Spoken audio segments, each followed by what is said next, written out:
I'm very proud. I thank the staff of Ebigezo Nursery and Primary School. I thank the teachers. I thank Teacher Justin. They have encouraged me. Daughter wange tandisappointinze yadde kyakoze mbadde sikisuubira because at least I expected a second grade from her, but she has surprised me. We had 16 kids, 16 pupils, and 6 passed with a super first grade, and the 10 passed with a second grade, and we are thankful for the parents for trusting us with the education of their children. Ngasi zafunye munana, twafunye omwenda, twafuna abayikumi n'endala bangi. N'abayikumi n'ebiri. Tutuuse okwebaza Katonda olw'ekyo twebaza staff mwewale omulimu gwe mukoze. In Christ we excel.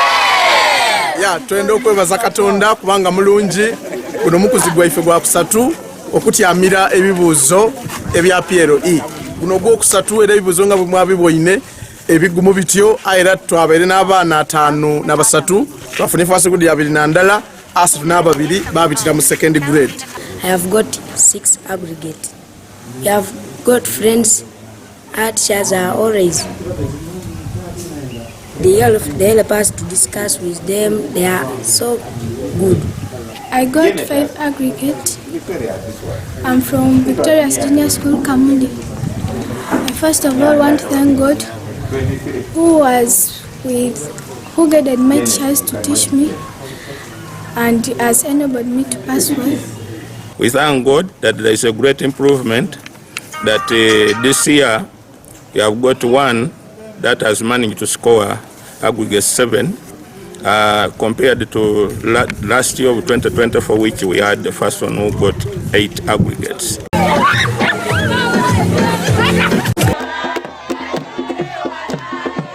Ebigezo bikomye obulungi, twagala kwebaza abazadde, abasomesa n'abaana olw'amaanyi ge bateekamu okuba nti batutuusa ku kino olunaku lwa leero. Amanya gange nze Nagaga Halima, nebaza Katonda olw'olunaku lwa leero nti abaana baffe bavudde bulungi mu bibuuzo. Era twebaza Katonda nti naguno omwaka era tukoze bulungi. Tufune first grade 45 nga tuli wano ku ssomero. Erinnya lyange nze Naalongo na Juma Kangulumira Kamira ku kyalo Kamira. Mpulira bulungi nnyo banga omwana wange afunye obubonero 6 kuva nseera first grade.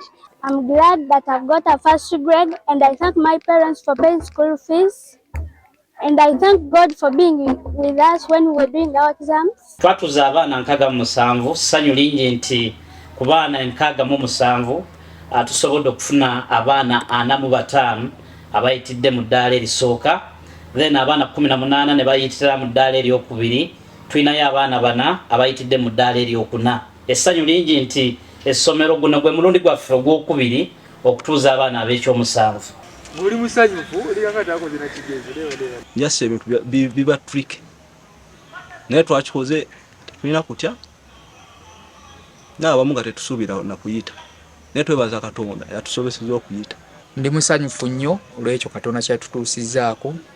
Omwaka guno oguwedde 2025 twatuuza abayizi 39 ne tukolako first grade 23 ate abayizi 16 ne bayita ddala eryokubiri. Kitutusizza ku ekyo kwekolera awamu omukwano wakati w'abasomesa wamu n'abayizi. Twebaza Katonda tukoze obulungi era tubadde tusoma ebitabo n'okusaba Katonda era tuyambye ne tuyita bulungi. Ufunye mmeka? Ufunye 6. Baire agwa Mukama abegesa abanyisize bulungi nanye abambaza za Mukama nyasobora kukwata byo okusembayo yandike nyasoboire ya Mukama asoboye nibyo bino mpereza nyisema Mukama. Kaini kola vision twateza urabazi twureba kicha kugamba kandi nti kusaba Mukama tuyamba. Ombere bemasi kiki yokwenda ko? Yeo maisi wankwenda kuwa engineer oba father. We had a total of 112 learners registered to sit for PLE of last year, and we have managed to passed 87 children in first grade and 25 in second grade. Quality-wise, we have 2 children with 4 aggregates, and we have 7 children with 5 aggregates, and then we have 13 children with 6 aggregates. You have come running. Hey, Peter, how are you? Thank you very much. Congratulations. I am so grateful to God for a very good performance that we have made, and we have ever done that, more than that. But we are so grateful that we had 97 children, 92 managed to get first grade, and 5 second grade good one. With the 3 of them with aggregate 4, and 5, those who got 5 aggregate 5, they are 12. And compared to last year, I have noticed a good improvement because the number of performers with the best mark has greatly increased. Thank you.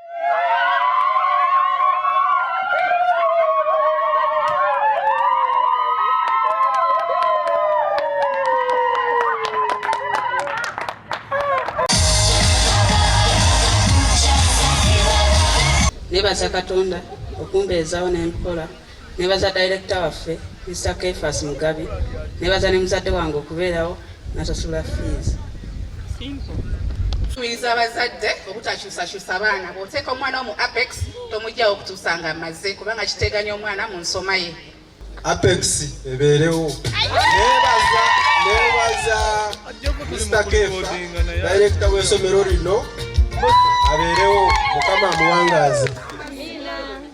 Abaana bye bayigira wano ku ssomero ga new curriculum ne mu secondary gye balaga, abaana baffe tuteeka nnyo omulaka kulaba nga bayiga kompyuta. Tukoze kompyuta lab ey'omulembe, ekizimbe kyaffe kino ekipya ekyakalina, ne kompyuta tuzongeddeko katuwezeza kompyuta 10.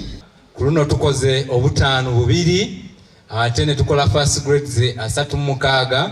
Abaana baffe bakoze bulungi nnyo era basobola okugenda mu bifo byonna bye beetaaga.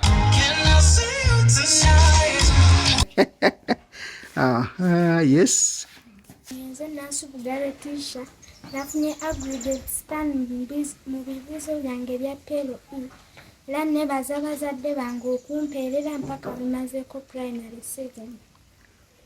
Nze Segani Stanley nakoze 6 mu bibuuzo byange ebya PLE. Era nebaza nnyo director twetera abasomesa abalungi. Amanya gange Kamugisha Ali, nsomera ku Broadway Primary School. Era nakoze bulungi ebibuuzo byange ebya PLE, nafunye aggregates 5 mu bibuuzo byange. Nze Kakoza Maadi, nsomera ku Broadway, nafunye aggregates 5. Nnebaza nnyo director wange Kakoza Sulaiman. Naffe bakoze nnyo PLE 225. Twatuza abaana 65, abaana 4 first grade, 25 second grade. Mukama yebale nnyo, yebale ddala. Ebintu yatambudde bulungi nnyo, naye nga kiva ku bazadde baffe abo okukwatagana nabo. I want to thank the head teacher and the deputy and the whole team for the good work done. I want even to thank the parents who supported this school. They give us children and they contribute money to run the school. And I want to thank all the stakeholders. I want to thank the chaplaincy team for praying for this, these candidates for the wonderful job done at Kabohe Mother Care. I'm very delighted that our results are back and our children have excelled. It is grateful here at the Royal. People are celebrating. We've got the results we expected and we thank God. Bannanga bazadde mwebale nnyo, mwebadde ddala tuwa abaana, twakoze bulungi nnyo ddala era nebaza Katonda olwa kino kyatutuusizzaako. Amanya gange Bampitana we Bridget, nebaza Katonda olw'okuyita ebibuuzo, neyaza n'abasomesa baffe bonna abasobozesezza okubita ebibuuzo. My name is Kaule Eridad from Joy Nursery Primary School. We thank God that we passed with a good grade.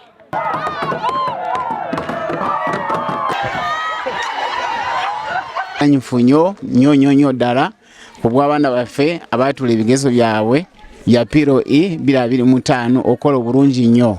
Twatuuza abayizi 55 bajjidde mu ddala erisooka era St. Paul emanyidde mu Bende kutwalira wamu ng'essomero bulijjo erikola obulungi. Tugezaako okukola nnyo okulaba nti tulina okukola ekyensuso abalala kye batakola okulaba nti tukuma ekifo kyaffe ekisooka mu Mbende municipality. Nebaza Mukama atusobozesezza okukola obulungi era nga nebaza Mukama asobozesezza omwana wange okuyita ng'ayitidde mu first grade ennungi. Ekyo nkyebaliza Mukama. St. Paul weewo. Abaana 24 bayitidde mu ddaala erisooka deni 2 mu ddaala eryokubiri. Essomero lino libadde emyaka 27 guno watudde gwali gwa 26. I'm happy because my people have passed highly. We have passed with first and second grade, and the trend of the school is moving well because we have performed better than we performed the previous years.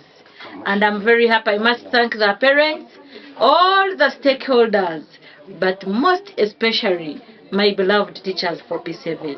The exams were not easy, and I must thank the teachers very much for the efforts. They really put in a lot. They brought all the tricks so that we can pass, and I'm so thankful that indeed we have passed so highly.